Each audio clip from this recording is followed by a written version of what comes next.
Well, welcome everybody. I am here with Terri Gach-Mils. She is a Promise for Paws volunteer, but here we have the co-founder, Cathy, Graeve, again for Promise for Paws Senior Dog Sanctuary.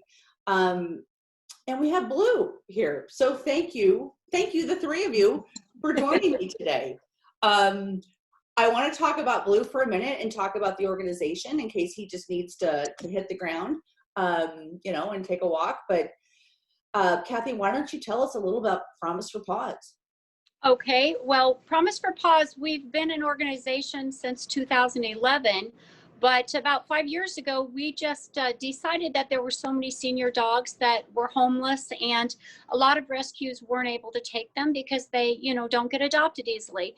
So we decided to focus solely on senior dogs, and that's what made us decide to open a dog sanctuary. We all had many senior dogs at home and too many senior dogs at home. So we decided we needed an actual building and a facility. So we worked really hard, did a lot of fundraising to make that happen. We opened a place in Missouri Valley, Iowa, which was wonderful for us, and that it was great for a while, but we simply outgrew Missouri Valley, and it was a little more difficult getting volunteers. So we bought this lovely building in Council Bluffs. We're right in the heart of Council Bluffs. We're able to accommodate so many more dogs now, but we focus solely on senior hospice type dogs. Yes. And the dogs come to our place, they come here to live here forever. Yeah. They don't come here and adopt. Yeah, and so that's the thing, that the difference between a sanctuary and a rescue is a sanctuary, the animals are there for the rest of their lives. They're comfortable and taken care of, versus a rescue, you're bringing them in, you're helping them in whatever capacity to find forever home. So exactly. Sanctuary, yeah. Exactly. Once in a while, we'll have a dog that'll come here and it's not a great fit for that dog. Maybe they're just too anxious. And I will reach out on occasion trying to find a home for a dog, but that's very, very rare. 95% of the time we can make it work here, and those dogs become our forever dogs. So I know you had to put down Blue, Terri, but let's just talk about Blue. And what is his backstory and how long has he been there? Blue's been with us for about a year, and actually he came to us from a gal that had worked with a rescue, and she had Blue as a foster, but he was just becoming a little more work than she was able to take care of. He actually came from a breeding facility originally, and that's why Blue is naked. He was bred for his color. He's kind of that silver blue color, which is very cool and popular, but those dogs as they get older lose their hair. So he wasn't as handsome as he was when he obviously was breeding dogs and so on and so forth. But he came to us because he was having a lot of potty accidents, and it was just becoming too much for that guy. And we can accommodate for that here. We do. That's how we live. Well, I want to just say, I thought Blue was a very handsome guy. And I mean, he still is a handsome guy.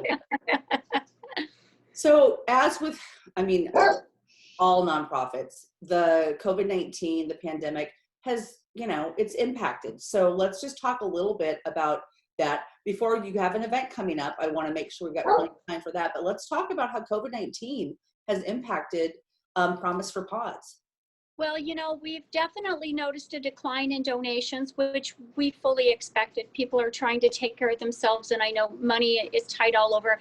A lot of nonprofits I know are having a really difficult time staying above water. We do have some really faithful people that, are really, really good to us that have helped us keep this place afloat.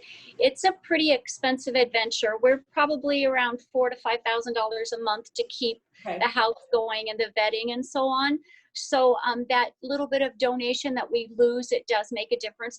Of course, we haven't been able to have any type of events. We've cut back. We normally do a car show and a couple of other things that we've, kind of backed away from.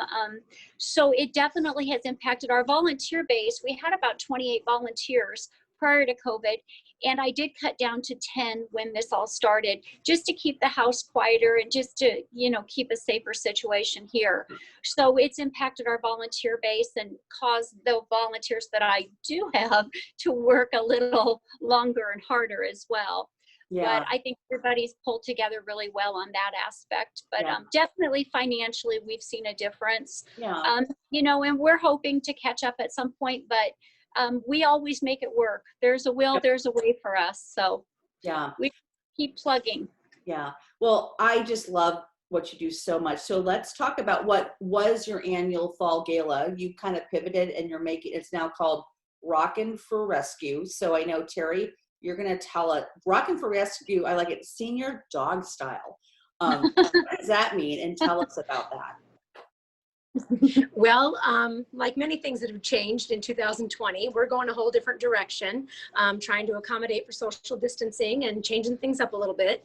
And this year we're going to have our Rockin' for Rescue out at West Fair here in Council Bluffs. It's the fairgrounds, and it's located at 22984 Highway 6. Really easy to find, great outdoor location if you want to be outdoors.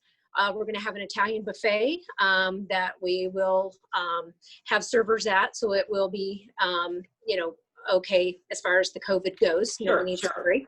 We're going to have 2 bands. We're going to have Finding Dixie and also Bo Dell and the Relics. So that's going to be exciting. We're encouraging people to bring your lawn chair, maybe a blanket in case the weather's crisp on October 24th, and just sit outside and enjoy the music. And we're going to have some of our silent auction items as we normally do. And it's going to be a fun night. Yeah. So where can people go? So where can people go to? Do they need to register? Is it free? Do they make donations? I mean, what's kind of the protocol for that? Yeah, the cost is going to be $50 per person. Okay. And they will have a site set up on our website pretty soon to start. Okay. We're kind of holding off on that just because of the COVID guidelines. We want to make sure that, things aren't canceled before we get everything set up. So we're just kind of holding off on a place to register.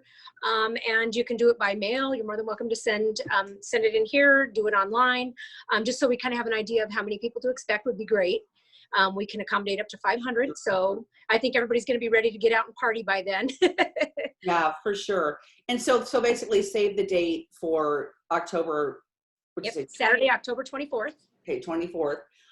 But then let's talk a little bit about, fingers crossed, everything will go as planned because it's in an outdoor setting and that's a little more manageable to, a better way to manage, social distancing. But regardless of the event going on, how can people help you? I mean, what can they do? Obviously financial funds really are so important to your organization. And then are there other ways that people can donate or contribute to Promise for Paws? Yes, we're always in need of donations. We have so many sensitive bellies here that we feed a pretty strict diet of chicken and rice. So canned chicken breast is always a need. Paper towels, any kind of hand sanitizer, wipes, that kind of stuff, large and small trash bags. And of course, monetary donations for medical needs and incidentals that we have around the house that, it is a home. It's an actual home, not a shelter. The dogs are free to roam. And so we do have, there are issues with, pipes and stuff like that. So. Yeah, but it's a big house. Yeah. Yep. Do you need like blankets? Or towels? I know a lot of times when I just moved and I had 20 towels that I needed to donate to somebody. Is that something you're taking? We do take donations of towels and blankets. We can't do comforters and big things just simply because our washing machine doesn't accommodate. Sure. But what we also do, if we accept towels and things and we have an abundance, then we reach out and we kind of work with other organizations that could possibly use them. I know a few different ones will post that, they're in need of things. And then if we have extra here, we try to do that. We just encourage people, if they need to get rid of them, to give them to us rather than, just throwing them out. I hate to see things be wasted. So we are networking and helping other rescues and giving things that we aren't able to use. Yeah. We're kind of an in-between person too. So Absolutely. Well, our time's about up. I want to just, so where can people go? Do you have pictures of the dogs on your website? Do you have? Yes, we do. Yeah. And Facebook is wonderful. Facebook has a lot of very current, Yeah. a lot of the volunteers here will be shooting pictures, and there's a lot of current stuff on Facebook. Our website's there. It's not as up to date as it should be always, just Sure. because we're busy and we're so short staffed. But Facebook is a wonderful way Yeah. to get on and see what we're doing. Yeah, social media for sure, because you have people that just want to support the senior dogs, and then you have people that need a senior dog. They need Yeah. a senior dog for I- placement. Yeah. Yeah, I get probably, I would say, 5 to 6 calls a month for people trying to rehome senior dogs, or perhaps shelters reaching out to me, you know, with a senior dog that's not getting adopted. So we work as hard as we can to get those dogs in. Sometimes I find them temporary foster and then bring them in when time allows, but we always have a wait list with a few dogs on it. You know, now we're at about 4 right now. So Okay. we do the best we can. I wish we were bigger and could accommodate 100 dogs. We try to keep our numbers under 35 if possible. So just to keep it, you know, comfortable for the dogs, and we're not stepping on each other. So yeah. Well, Cathy and Terri, thank you so much. Again, Promise for Paws Senior Dog Sanctuary. I'm so grateful for what you're doing for these animals. Thank you. It's so important. So I just want to say thank you. And yep, we will update everybody about your event. Let's just, we'll keep in touch and, you know, give them, you know, let them know when tickets are available and what the deal is. But I'm thinking October 24th. We may be good. We're going to keep our fingers crossed. We're hoping. Yeah. Thank you so much. All right. You're welcome. Thank you so much, Thank lady. you. Okay. Bye.